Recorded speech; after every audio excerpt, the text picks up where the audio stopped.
l'attaquant brésilien Gabriel Jesus ratera le début de la saison de Première Ligue avec Arsenal en raison d'une opération à un genou.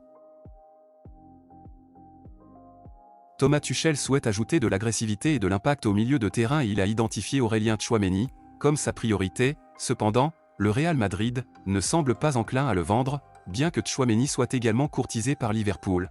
Il ne prévoit pas de changer d'air pour le moment.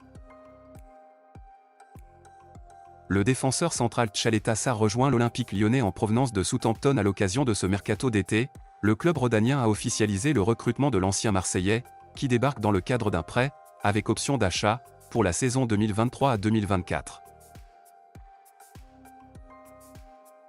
La Real Sociedad a enregistré l'arrivée d'André Silva pour compenser la perte de Sorlo, parti à Villarreal. Le Portugais arrive sous la forme d'un prêt avec option d'achat. Il ne va pas débuter tout de suite avec ses coéquipiers puisqu'il arrive blessé en provenance de Leipzig. Rasmus Højlund a été aperçu arrivant en Angleterre selon la presse anglaise. Le transfert de l'international danois à Manchester United serait donc sur le point d'être bouclé, et le jeune attaquant devrait signer un contrat longue durée avec les pensionnaires d'Old Trafford.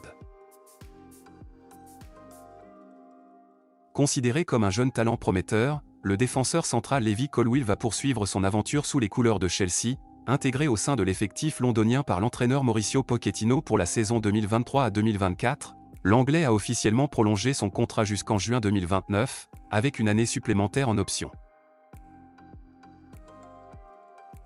Après une première saison difficile au Paris Saint-Germain, l'attaquant Hugo Ekitike se trouve toujours sur le départ à l'occasion de ce mercato d'été, malgré une préparation estivale intéressante sous les ordres du nouveau coach Luis Enrique. L'ancien Rémois reste poussé vers la sortie par les dirigeants parisiens.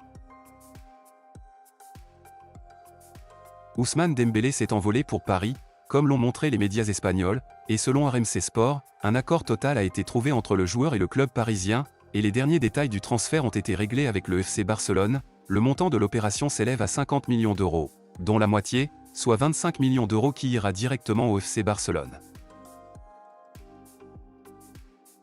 Selon Sky Sport, Harry Kane souhaite toujours s'offrir un nouveau défi en Bundesliga mais il n'exclut pas de rester à Tottenham si sa vente n'est pas bouclée avant la reprise de la Première Ligue. Et pour rappel, les Spurs sont attendus sur le pont face à Brentford le dimanche 13 août, tandis que leur tourne pour le Bayern Munich.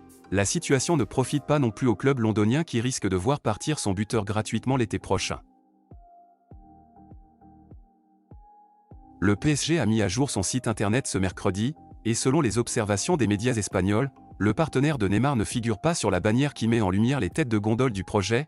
Les rouges et bleus ont tout simplement effacé Kylian Mbappé, une décision confirmée par le journaliste Andrés Onrubia Ramos. Cela veut dire que s'il reste sur sa position de rester sans prolonger d'une saison supplémentaire, Mbappé pourrait ne plus porter le maillot du PSG. Le Paris Saint-Germain va bel et bien s'attacher les services de l'attaquant du Benfica Lisbonne Gonçalo Ramos sur ce mercato d'été. D'après les informations du média portugais A Bola, le club lusitanien va accepter la proposition parisienne, estimée à 80 millions dont 15 millions d'euros liés à des bonus pour le jeune talent.